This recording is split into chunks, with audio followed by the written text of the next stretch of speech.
सत्य की डगर, करुणा का साथ, बुद्ध सिखाते जीवन की बात। नमस्कार साथियों, कनिष्क ऑफिसर्स एकेडमी दरभंगा में आपका स्वागत है। और आज हम लोग बीपीएससी, एसएससी, रेलवे, दरोगा और बिहार पुलिस को ध्यान में रखते हुए जो बहुत ही इम्पोर्टेंट चैप्टर है एंशिएंट इंडियन हिस्ट्री का, बौद्ध धर्म। तो बौद्ध धर्म से जो भी महत्वपूर्ण प्रश्न पूछे जाते हैं, उन्हीं प्रश्नों को ध्यान में रख करके यहाँ पर कुछ तथ्य प्रस्तुत किए जा रहे हैं कॉन्सेप्ट के साथ।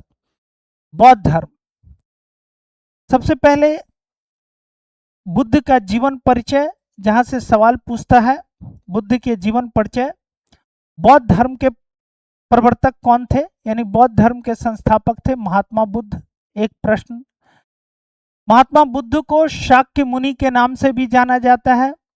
दूसरा प्रश्न, और इनके बचपन का नाम सिद्धार्थ था। ये तीसरा प्रश्न, ये अक्सर कंपटीशन में पूछे जाते हैं।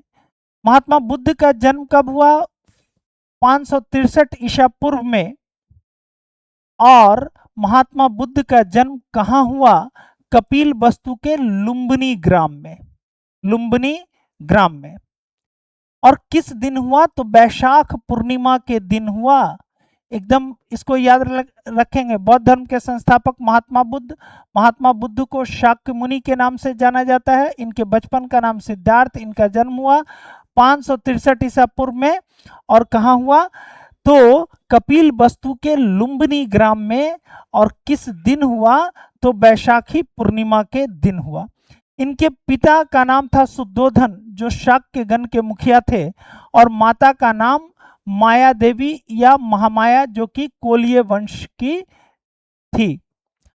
अब इनकी माता की मृत्यु अर्थात महामाया की मृत्यु बुद्ध के जन्म के 7वें दिन ही हो जाता है। और इनका पालन पोषण इनकी मौसी प्रजापति गौतमी करती है। ये भी सवाल पूछता है कि महात्मा बुद्ध का पालन पोषण कौन किया? उनकी मौसी प्रजापति गौतमी। 16 वर्ष की अवस्था में इनका विवाह होता है। याद रखेंगे, कितने वर्ष की अवस्था में? 16 वर्ष की अवस्था में। और इनकी पत्नी का नाम यशोधरा है। महात्मा बुद्ध की पत्नी का नाम यशोधरा है, जिनको अन्य नाम से भी जाना जाता है, बिंबा, गोपा और भद्दकक्षना के नाम से भी जाना जाता है। इनके पुत्र का नाम राहुल है। तो पत्नी का नाम यशोधरा, पुत्र का नाम राहुल। और महात्मा बुद्ध अपने जीवन में 4 दृश्य देखते हैं, और इसी 4 दृश्य से वो प्रभावित होकर के अपना गृह त्याग करते हैं। वो 4 दृश्य में पहला था बूढ़ा व्यक्ति, दूसरा बीमार व्यक्ति, तीसरा शव और चौथा सन्यासी। ये 4 दृश्य ही उनके जीवन और उनके मन मस्तिष्क को पूरा का पूरा परिवर्तित कर देता है। बूढ़ा व्यक्ति जो कष्ट में है, लाचार। बीमार व्यक्ति जो कष्ट में है। शव जो व्यक्ति की मृत्यु हो जाती है। और फिर एक सन्यासी। महात्मा बुद्ध देखते हैं कि बूढ़ा व्यक्ति, जब व्यक्ति का अवस्था ढलता है और वो वृद्ध होता है, तो वो कितना लाचार हो जाता है। बीमार व्यक्ति कितना कष्ट में होता है, और फिर उसकी मृत्यु हो जाती है। लेकिन तभी उनका ध्यान एक सन्यासी पे जाता है, जो प्रसन्न चित्त भाव से चला जा रहा था। यही 4 दृश्य हैं जो उनके जीवन पर बहुत गहरा प्रभाव छोड़ते हैं। और इन्हीं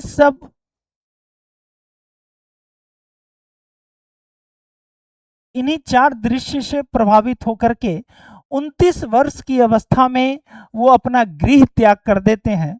और इस गृह त्याग को बौद्ध धर्म में महाभिनिष्क्रमण कहा गया है।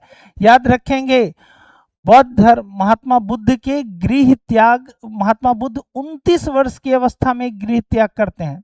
ये भी पूछा गया है, 29 वर्ष की अवस्था में। और गृह त्याग को क्या कहा गया है?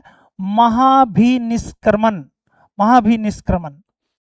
उसके बाद महात्मा बुद्ध कुंडग्राम से, कपिल वस्तु से कहाँ आते हैं? वैशाली। ये भी रूट याद रखेंगे, कपिल वस्तु से आगे वैशाली। वैशाली में इनकी मुलाकात अलार कलाम से होती है।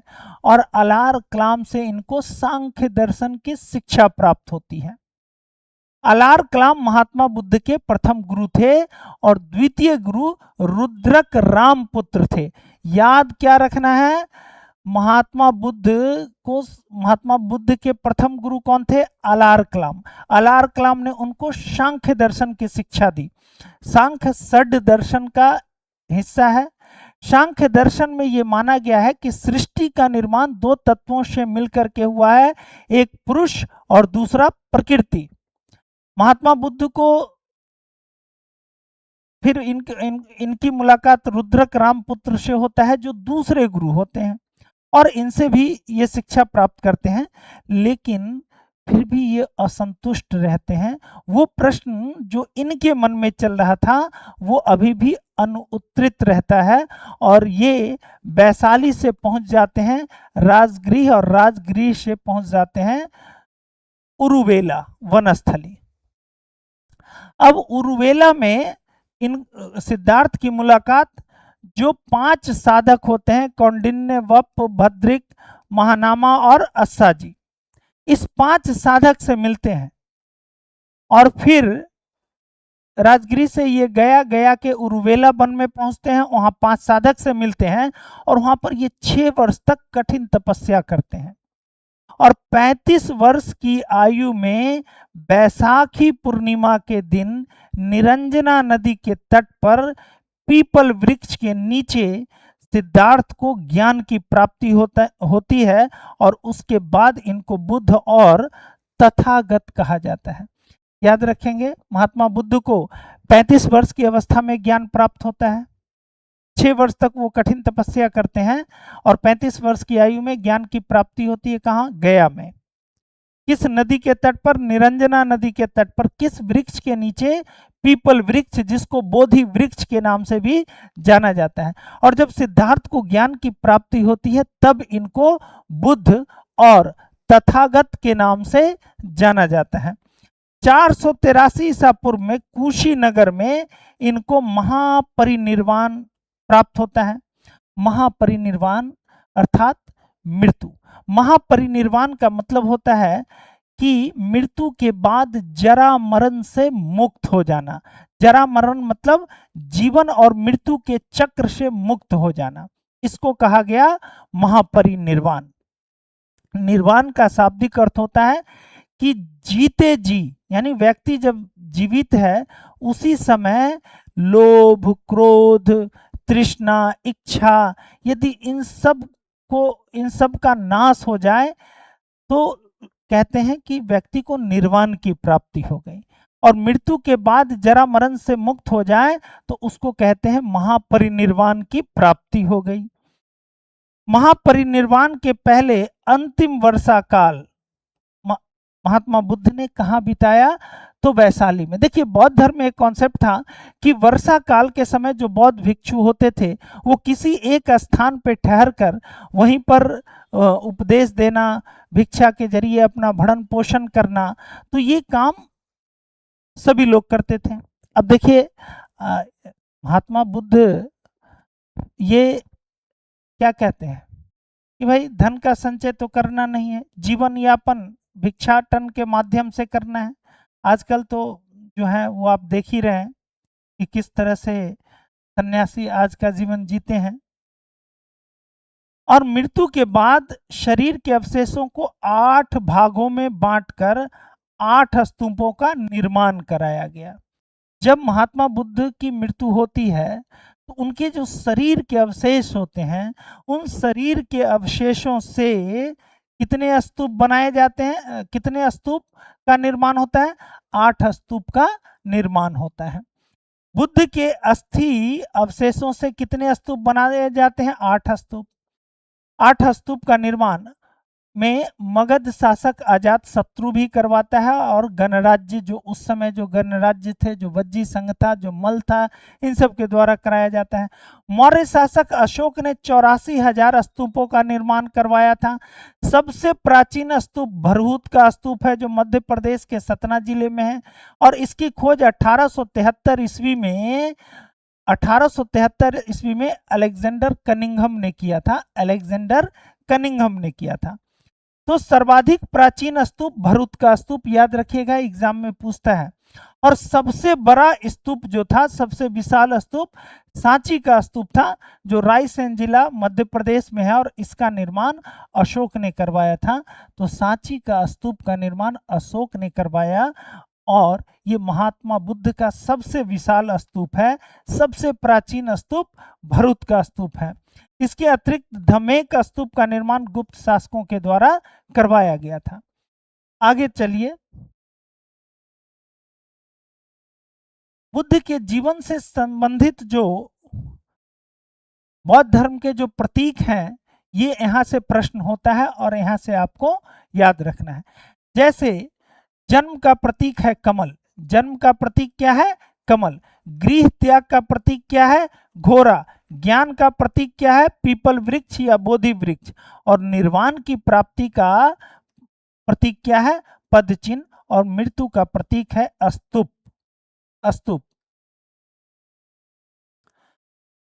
अब आपको यहां से आप देख लीजिए कि निर्वाण पद चिन्ह, ये सवाल हाल ही में प्रतियोगिता परीक्षा में पूछा गया है कि पद चिन्ह किसका प्रतीक है? निर्वाण का प्रतीक है।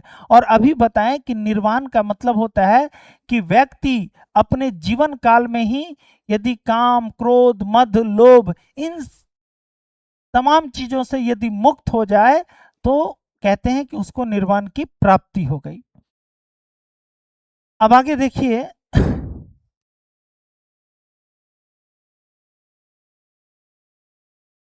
बुद्ध से संबंधित महत्वपूर्ण घटनाएं एवं उनके प्रतीक। जैसे माता के गर्भ में आने का प्रतीक है हाथी, जन्म का प्रतीक है कमल, गृह त्याग का प्रतीक घोड़ा, ये अभी हो ही गया है, ज्ञान प्राप्ति का वृक्ष, प्रथम उपदेश का प्रतीक है धर्म चक्र, इंद्रियों पर विजय, इंद्रियों पर विजय का प्रतीक है भूमि स्पर्शी मुद्रा, महापरिनिर्वाण का प्रतीक है एक करवट सोना, और समृद्धि का प्रतीक है शेर। ये सारे प्रतीक आपको याद करने होंगे। समृद्धि का प्रतीक शेर। बुद्ध के जो प्रमुख शिष्य थे, ठीक है, बुद्ध के जो प्रमुख शिष्य थे उसमें कौन कौन थे? आनंद, शारिपुत्र, मौदगलायन, उपाली, महाकश्यप।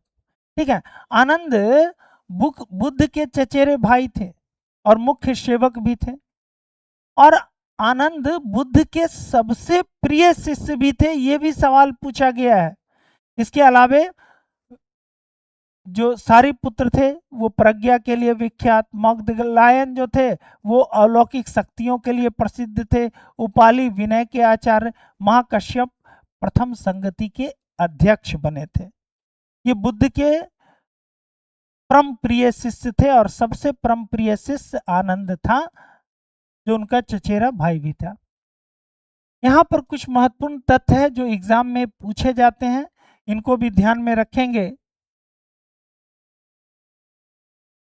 धार्मिक जुलूस का प्रारंभ सबसे पहले बौद्ध धर्म में हुआ। जैसे आज रामनवमी, हिंदू धर्म में रामनवमी के अवसर पर आप देखते हैं कि जुलूस निकलता है। इस्लाम में मुहर्रम के अवसर पर आप देखते हैं कि जुलूस निकलता है। लेकिन यह प्रथा सर्वप्रथम जो है वो बौद्ध धर्म ने प्रारंभ किया। तो धार्मिक जुलूस निकालने की प्रथा सबसे पहले बौद्ध धर्म में प्रारंभ हुआ। बौद्ध लोगों का सबसे पवित्र त्योहार है बैसाखी पूर्णिमा, जिसको बुद्ध पूर्णिमा भी कहा जाता है। बैसाखी पूर्णिमा बहुत महत्वपूर्ण है बौद्ध धर्म में। क्यों? क्योंकि बैसाखी पूर्णिमा के ही दिन बुद्ध का जन्म भी हुआ, बुद्ध को ज्ञान की प्राप्ति भी हुई, और बुद्ध को महापरिनिर्वाण अर्थात उनको मोक्ष की भी प्राप्ति हुई इसी दिन। बुद्ध ने अपना पहला उपदेश कहाँ दिया? तो सारनाथ, ठीक है, या ऋषिपत्तन या मृगदव कहिए। सारनाथ कहाँ है? वाराणसी में है। और बुद्ध ने अपना प्रथम उपदेश, वो जो 5 साथी थे, सबसे पहले जो 5 साधक मिले थे उरुवेला के वन में, उन्हीं को बुद्ध ने सर्वप्रथम अपना पहला उपदेश दिया सारनाथ में। और बुद्ध के प्रथम उपदेश को धर्म चक्र प्रवर्तन कहते हैं। महात्मा बुद्ध के प्रथम उपदेश को क्या कहा गया है? धर्म चक्र परिवर्तन। ठीक है। बुद्ध के प्रमुख शिष्य आनंद, उपाली, सारिपुत्र, मोग्दलायन और देवदत्त थे। इनमें सबसे महात्मा बुद्ध के सबसे निकट जो शिष्य थे वो आनंद थे और इनके अनुयायी शासकों में बिंबिसार, प्रसेनजित और उदयन थे। उदयन हालांकि वो जैन धर्म को अपनाया था उदयन, लेकिन ये अनुयायी शासक थे। बुद्ध ने अपने उपदेश कहाँ कहाँ दिए? मगध में, कौशल में, वैशाली में और कौशाम्बी में। लेकिन सवाल पूछेगा कि सबसे अधिक उपदेश कहाँ दिए? तो बुद्ध ने अपने जीवन के सर्वाधिक उपदेश कौशल देश में दिया। कौशल जो उस समय महाजनपद था, कौशल देश की राजधानी श्रावस्ती में। ठीक है। महात्मा बुद्ध अपने जीवन का सबसे अधिक उपदेश कहाँ दिए? श्रावस्ती में। श्रावस्ती राजधानी थी कौशल देश का। चीनी कैंटोन अभिलेख के आधार पर बुद्ध के जन्म एवं मृत्यु की तिथि निश्चित की गई है। वो बौद्ध धर्म में, बुद्ध ने बौद्ध धर्म का प्रचार किस भाषा में किया? पाली भाषा में। महात्मा बुद्ध ने धर्म का प्रचार किस भाषा में किया? पाली भाषा में। और बुद्ध के पंचशील सिद्धांत का स्रोत है छांदोग्य उपनिषद। ये बहुत इंपॉर्टेंट है कि पंचशील सिद्धांत किनके लिए था? जो बौद्ध धर्म में रहते हुए गृहस्थ जीवन को जीते थे। गृहस्थ जीवन जीने वालों के लिए पंचशील का सिद्धांत दिया गया। ठीक है, पंचशील का सिद्धांत दिया गया। पंचशील में क्या है तो देख लीजिए। पंचशील में 5 बातें थी पंचशील सिद्धांत में। और पंचशील का सिद्धांत कौन लोग करते थे? जो गृहस्थ जीवन जीते थे। गृहस्थ जीवन जीते हुए बौद्ध धर्म का अनुकरण करते थे। और वो पंचशील सिद्धांत क्या था? कि अहिंसा, मतलब हिंसा नहीं करना, अहिंसा। ठीक है, अहिंसा, ये पंचशील सिद्धांत था। अस्तेय मतलब चोरी नहीं करना। ठीक है, अहिंसा, अस्तेय, सदाचार, सदाचार,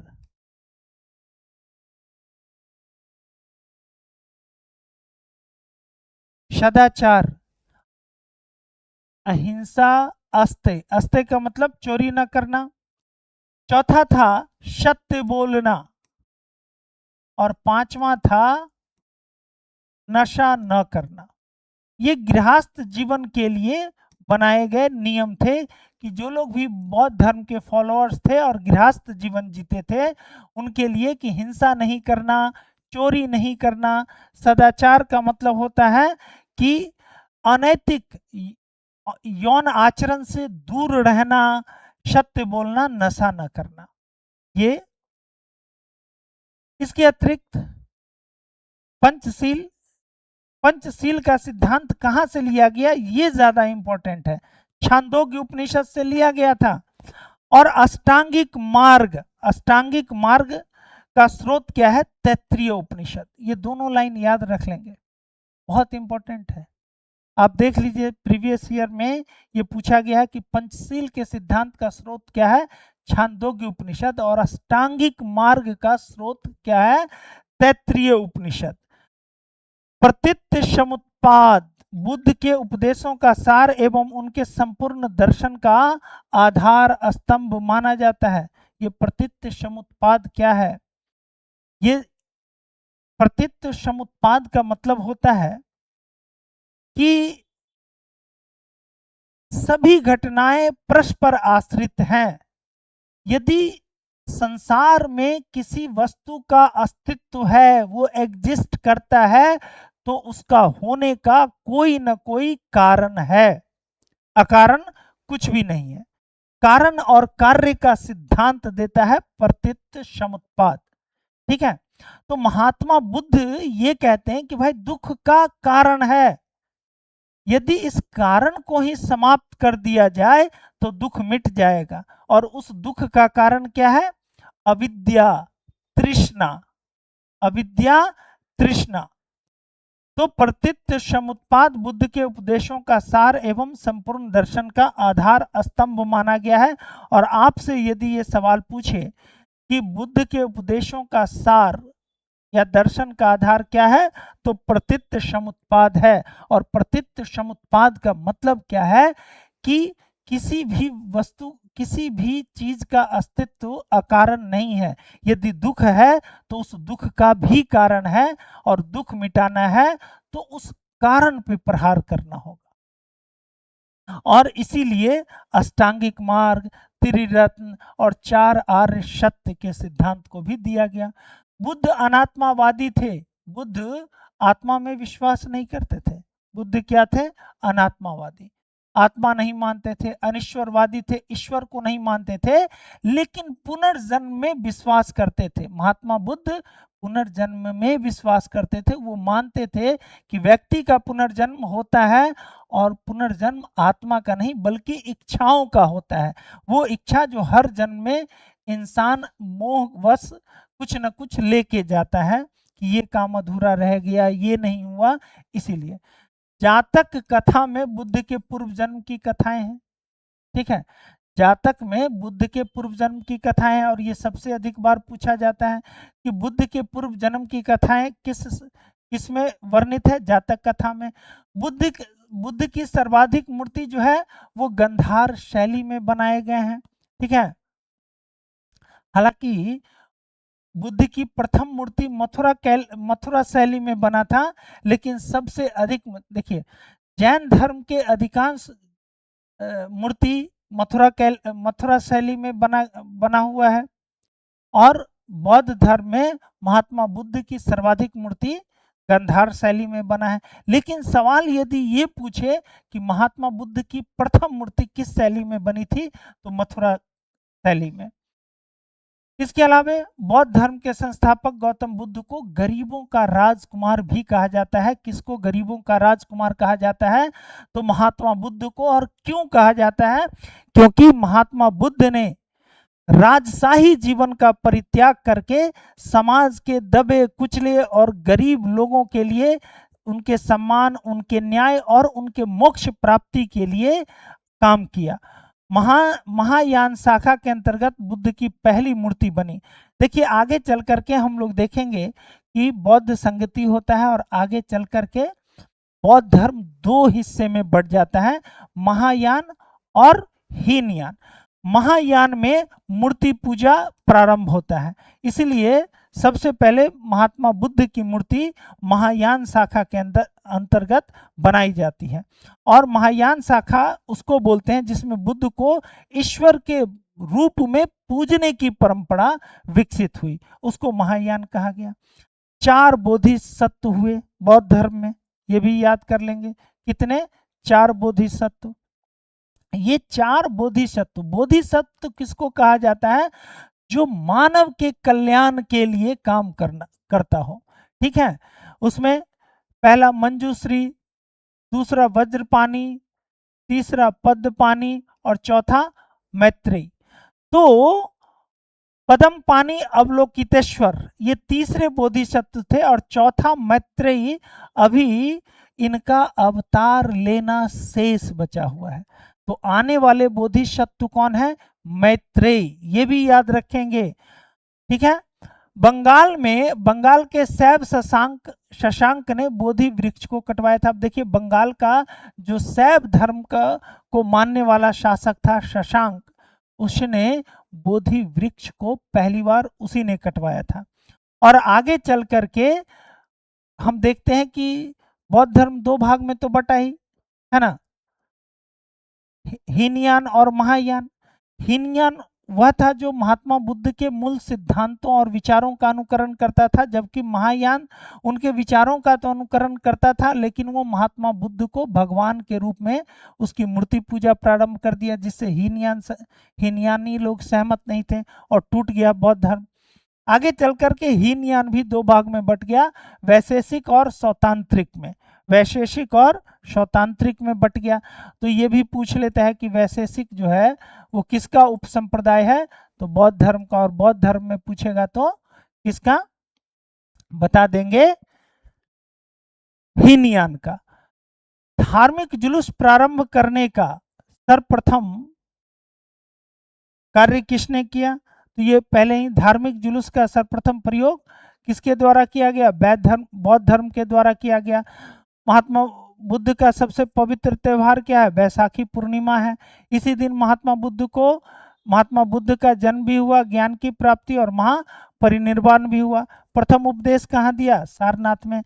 महात्मा बुद्ध के प्रथम उपदेश को किस नाम से जाना गया? धर्मचक्र परिवर्तन के नाम से जाना गया। बुद्ध के सबसे नजदीकी शिष्य कौन थे? आनंद थे। ठीक है, सर्वाधिक नजदीकी आनंद थे। बुद्ध ने अपने जीवन काल में सर्वाधिक उपदेश कहाँ दिया? कौशल देश की राजधानी श्रावस्ती में दिया। तो ये इंपॉर्टेंट है। ये सब हो गया है। आगे चलिए।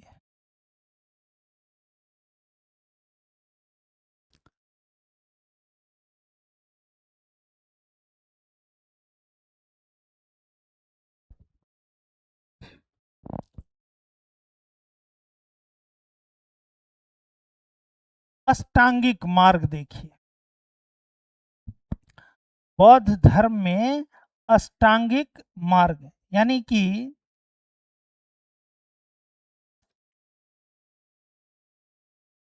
कि जीवन में जो दुख है, उस दुख का कारण है, यही तो प्रतीत्य समुत्पाद कहलाता है। और उस कारण को समाप्त करने के लिए बौद्ध धर्म में अष्टांगिक मार्ग, 4 आर्य सत्य और त्रिरत्न का कॉन्सेप्ट दिया गया। तो अष्टांगिक मार्ग सम्यक दृष्टि, पहला अष्टांगिक मार्ग क्या है? सम्यक दृष्टि, मतलब राइट व्यू। यानी सम्यक दृष्टि क्या मतलब का अर्थ होता है कि सत्य को समझना और सही दृष्टिकोण रखना। सम्यक संकल्प, दूसरा अष्टांगिक मार्ग का दूसरा है राइट इंटेंशन, यानी अच्छे विचार रखना और त्याग की भावना रखना सम्यक संकल्प कहलाया। सम्यक वाणी, राइट स्पीच, मतलब सत्य बोलना, मधुर बोलना और हितकारी वचन बोलना सम्यक वाणी कहलाया। सम्यक कर्म, राइट एक्शन, सही आचरण करना, अहिंसा का पालन करना, ये सम्यक कर्म कहलाया। सम्यक आजीव, राइट लाइवलीहुड, इसका मतलब हुआ कि ईमानदार और नैतिक जीवन यापन करना, इसको सम्यक आजीव कहा गया। सम्यक व्यायाम, राइट एफर्ट, मतलब कुशलतम और सद्गुणों का प्रयास करना, अच्छे मार्ग पे चलने का सदैव प्रयास करना ही राइट एफर्ट या सम्यक व्यायाम कहलाया। राइट माइंडफुलनेस, सम्यक स्मृति, सचेत रहकर वर्तमान में जीना सम्यक स्मृति कहलाया। आप हमेशा पास्ट में जी रहे हैं, फ्यूचर में जी रहे हैं, प्रेजेंट में है ही नहीं। तो सम्यक स्मृति का मतलब है कि अभी वर्तमान में रह करके वर्तमान के बारे में सोचिए, वर्तमान को जीना सीखिए, यही है सम्यक। और लास्ट है सम्यक समाधि, मतलब मन को एकाग्र कर शांति प्राप्त करना, है ना।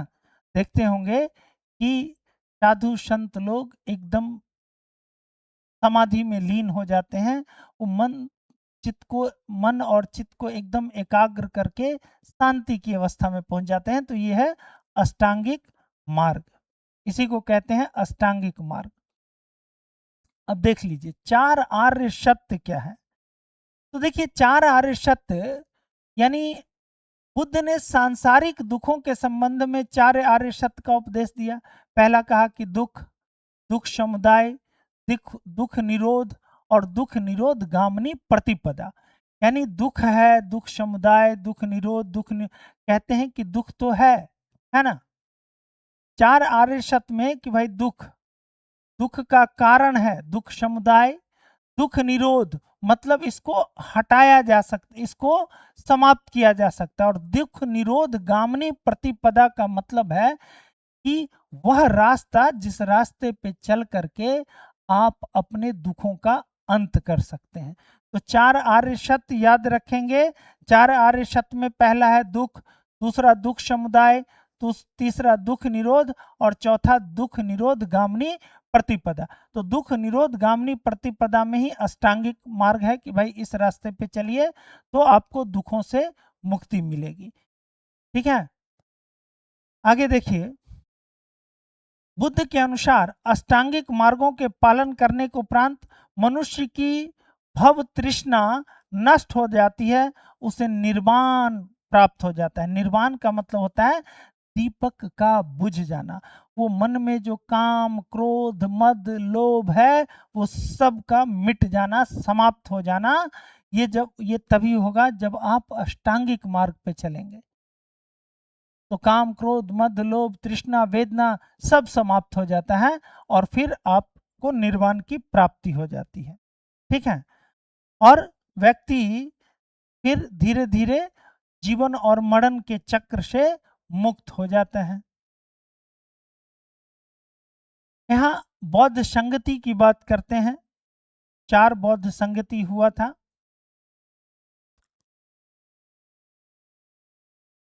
और बौद्ध संगति में बौद्ध साहित्यों को संकलित किया गया था। ठीक है, बौद्ध साहित्यों का संकलन किया गया था।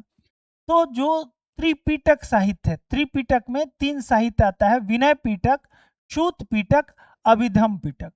और बौद्ध धर्म के ये प्राचीनतम ग्रंथ हैं त्रिपिटक। और ये ग्रंथ पाली भाषा में लिखे गए हैं। सूत पिटक की रचना आनंद ने की, ये याद रखेंगे, सूत पिटक आनंद।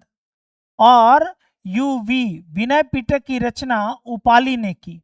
ठीक है, सूत पिटक में बुद्ध के प्रवचन हैं, याद रखेंगे। सूत पिटक की रचना आनंद ने की और सूत पिटक में बुद्ध के प्रवचन का संकलन किया गया है। जबकि विनय पिटक की रचना उपाली ने की और विनय पिटक में बौद्ध संघ के नियम और विधान हैं। और अभिधम पिटक में दार्शनिक और धार्मिक व्याख्या। तो क्या याद रखेंगे, सूत पिटक की रचना आनंद ने की और सूत पिटक में महात्मा बुद्ध के उपदेश हैं। विनय पिटक की रचना उपाली ने की और विनय पिटक में बौद्ध संघ के नियम और कानून की व्याख्या की गई है। और अभिधम पिटक में धर्म और दर्शन की व्याख्या की गई है। और इस तीनों साहित्य को त्रिपिटक कहा गया है। बुद्ध ने मध्यम मार्ग का उपदेश दिया, मध्यम प्रतिपदा, कि भाई आप मध्यम मार्ग अपना करके ही मोक्ष प्राप्त कर सकते हैं। इसके लिए जरूरी नहीं है कि आप बहुत कठिन तपस्या करें, न अति भोग न अति त्याग, और तभी आपको मिलेगा मोक्ष। सबसे इंपॉर्टेंट ये 4 बौद्ध संगति है। तो 4 बौद्ध संगति से अक्सर यही पूछता है कि किस वर्ष हुआ, कहाँ हुआ, कौन शासक था, अध्यक्ष कौन था और इसमें क्या हुआ। तो प्रथम बौद्ध संगति हुआ था 483 ईसा पूर्व में और राजगृह के सप्तपर्णी गुफा में। प्रथम बौद्ध संगति कहाँ हुआ, राजगृह में। उस समय शासक कौन था, अजातशत्रु। किसके काल में हुआ, अजातशत्रु। अजातशत्रु हर्यक वंश का राजा था। और प्रथम बौद्ध संगति की अध्यक्षता किसने की, महाकश्यप ने। और इसमें सूत पिटक और विनय पिटक का संकलन हुआ। यानी सूत पिटक और विनय पिटक का संकलन किस बौद्ध संगति में हुआ, प्रथम बौद्ध संगति। द्वितीय बौद्ध संगति 483 ईसा पूर्व में वैशाली में हुआ। उस समय शासक था कालाशोक, जो कि शिशुनाग वंश का था। और द्वितीय बौद्ध संगति की अध्यक्षता सब्बाकामी या सर्वकामी ने किया। और इसमें बौद्ध धर्म अस्थावीर और महासांगिक में बट गया, जो आगे चल करके हीनयान और महायान कहलाया। तृतीय बौद्ध संगति 251 ईसा पूर्व में हुआ पाटलिपुत्र में। तो याद रखेंगे, पाटलिपुत्र में तृतीय बौद्ध संगति का आयोजन हुआ। उस समय शासक अशोक था मौर्य वंश का। और तृतीय बौद्ध संगति की अध्यक्षता मोगलीपुत्र तिष्य ने किया था। और अभिधम पिटक का संकलन तृतीय बौद्ध संगति में किया गया था। ठीक है, चतुर्थ बौद्ध संगति प्रथम शताब्दी ईस्वी में हुआ, कश्मीर के कुंडल वन में हुआ। और उस समय शासक था कनिष्क। जबकि इस चौथे बौद्ध संगति की अध्यक्षता वसुमित्र ने किया था और इसके उपाध्यक्ष थे अश्व घोष। और इसमें विभास शास्त्र नामक टीका और बौद्ध धर्म जो है वो हीनयान और महायान में विभाजित हो गया। तो ये भी पूछेगा कि बौद्ध धर्म हीनयान और महायान में किस बौद्ध संगति में विभाजित हुआ, यानी बौद्ध धर्म में मतभेद उत्पन्न हुआ और बौद्ध धर्म टूट गया दो भागों में, हीनयान और महायान। अब यहाँ पर कुछ महत्वपूर्ण है, ये गृहस्थ जीवन में जीने वाले लोगों के लिए 10 शील का अनुकरण यानी पालन करना होता था।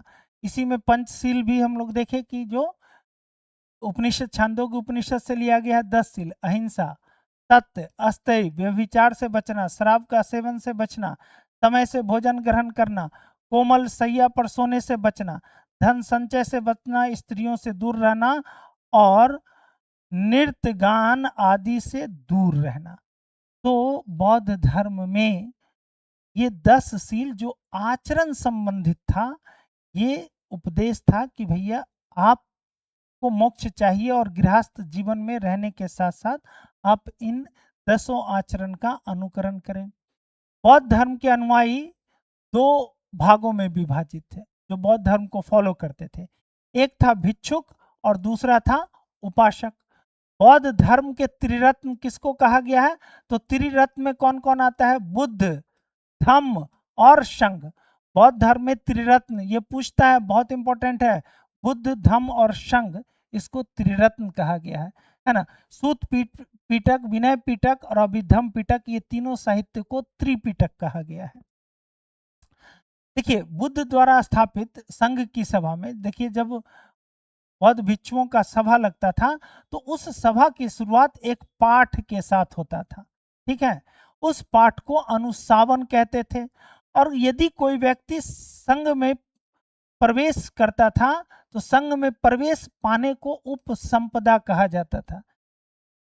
संघ के पाठ को क्या कहा जाता था? अनुशासन। और संघ में प्रवेश को उपसंपदा। यही सब पूछेगा, बिहार पुलिस दरोगा, बीपीएससी हो, यूपीएससी हो, यूपीपीएससी हो या कोई भी प्रतियोगिता परीक्षा हो, यही सब प्रश्न पूछे जाते हैं। बौद्ध संघ का संगठन कैसा था? गणतंत्र प्रणाली पर आधारित था। संघ में 15 वर्ष से कम उम्र के व्यक्ति, देखिए संघ में कौन कौन शामिल नहीं हो सकता था? जो 15 वर्ष से कम आयु का हो, चोर, हत्यारा, ऋणी व्यक्ति, राजा के सेवक, दास, रोगी, इन सब का प्रवेश संघ में वर्जित था। महात्मा बुद्ध ने आनंद के कहने पर पहली बार वैशाली में महिलाओं के प्रवेश को अनुमति दी, ठीक है। ये भी सवाल पूछा है कि महात्मा बुद्ध ने संघ में महिलाओं के प्रवेश को अनुमति किसके कहने पर दिया? आनंद के कहने पर। और पहली बार कहाँ दिया? वैशाली में। और पहली महिला जो संघ में प्रवेश की वो उनकी मौसी थी, प्रजापति गौतमी, बुद्ध की मौसी। महायान जो सुधारवादी जिसको कहा जाता है, महायान धर्म कहाँ कहाँ है अभी वर्तमान में भी? तो महायान संप्रदाय के लोग तिब्बत, चीन, कोरिया, मंगोलिया और जापान में रहते हैं। महायान शून्यवाद एवं विज्ञानवाद में विभाजित हो गया। ये जो महायान था ये बाद में चल करके माध्यमिक यानी शून्यवाद में और विज्ञानवाद यानी योगाचार में विभाजित हुआ। अब यहाँ सवाल पूछता है कि शून्यवाद के प्रवर्तक कौन थे? नागार्जुन। तो फिर याद कर लीजिएगा, शून्यवाद के प्रवर्तक थे। देखिए महायान 2 भाग में बटा, वो 2 भाग कौन है? तो एक शून्यवाद और एक विज्ञानवाद। शून्यवाद के प्रवर्तक कौन थे? नागार्जुन।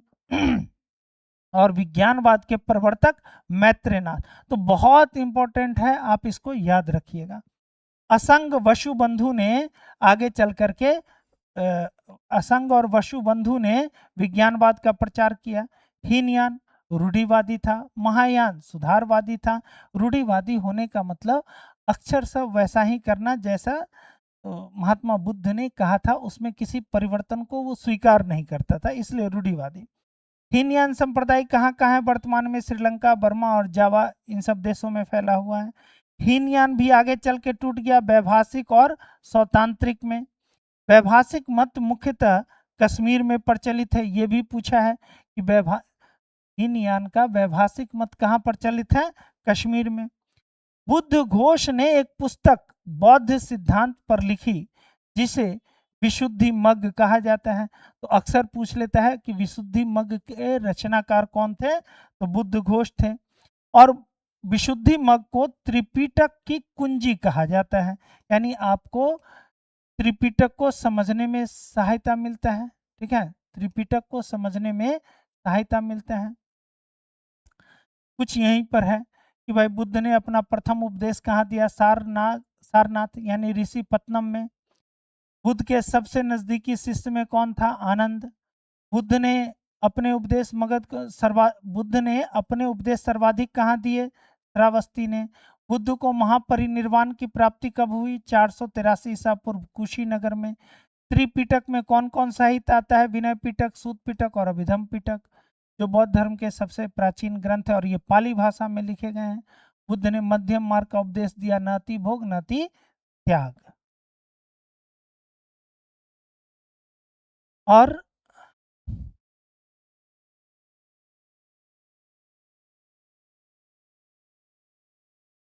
यहाँ देख लीजिए, महायान धर्म से संबंधित महत्वपूर्ण ग्रंथ कौन कौन है, ये आपसे पूछता है। प्रज्ञा पारमिता, सुवर्ण प्रभास, ललित विस्तार और वज्रछेदिका, ये महायान से संबंधित धर्म ग्रंथ है। ललित विस्तार अक्सर पूछा जाता है कि किस संप्रदाय से है? तो महायान संप्रदाय से। बाद में चल करके बौद्ध धर्म में भी तंत्र मंत्र प्रवेश कर गया, और जो तंत्र मंत्र करने वाले थे उन्होंने एक अलग संप्रदाय की स्थापना की, बौद्ध धर्म के अंतर्गत ही, जिसको वज्रयान कहा गया। वज्रयान में तंत्र मंत्र विद्या पर बल दिया गया। वज्रयान संप्रदाय बौद्ध धर्म के पतन का कारक बना। इस संप्रदाय का सिद्धांत मंजूश्री, मूलकल्प एवं गृह समाज नामक ग्रंथ में मिलता है। अब आगे देख लीजिए, वज्रयान बौद्ध धर्म के पतन का कारण क्यों बना? तो आप जिस धर्म के प्रतिरोध के फलस्वरूप बौद्ध धर्म अस्तित्व में आया, चाहे वो ब्राह्मण धर्म के जो कर्मकांड थे, आडंबरपूर्ण कर्मकांड थे और मान्यताएं थी, उसके विरोध में, और बाद में चल करके उन्हीं विषयों को फिर आप अपने अंदर समाहित कर लेते हैं, तो फिर ये इसके पतन का सूचक है। ठीक है, ये वेलुवन और जेतवन, ठीक है, ये बुद्ध के वर्षा काल का निवास स्थान था। वर्षा काल में बुद्ध या तो वेलुवन या जेतवन में निवास करते थे। वेलुवन का निर्माण बिंबिसार ने करवाया था और जेतवन का निर्माण राजकुमार जेत ने करवाया था। ये भी अक्सर सवाल में आपको देखने को मिलेगा। यानी एक प्रकार से वेलुवन और जेतवन जो है वो क्या था? आश्रम था, जहाँ वर्षा काल में बुद्ध जाकर के विश्राम करते थे। तो वेलुवन का निर्माण कौन कराया था? बिंबिसार, है ना, मगध नरेश बिंबिसार। और जेतवन का निर्माण कौन कराया था? कौशल नरेश जेत कुमार। ठीक है, तो बौद्ध धर्म में जितने भी इंपॉर्टेंट फैक्ट्स थे उनको डिस्कस किए। उम्मीद करते हैं इससे आपको लाभ मिलेगा। और अभी बीपीएससी, दरोगा, बिहार पुलिस के लिए नया बैच प्रारंभ हुआ है, तो कनिष्का ऑफिसर्स एकेडमी दरभंगा से आप जुड़ सकते हैं। और विशेष जानकारी लेना हो तो लिंक डिस्क्रिप्शन में दिया हुआ है। नमस्कार।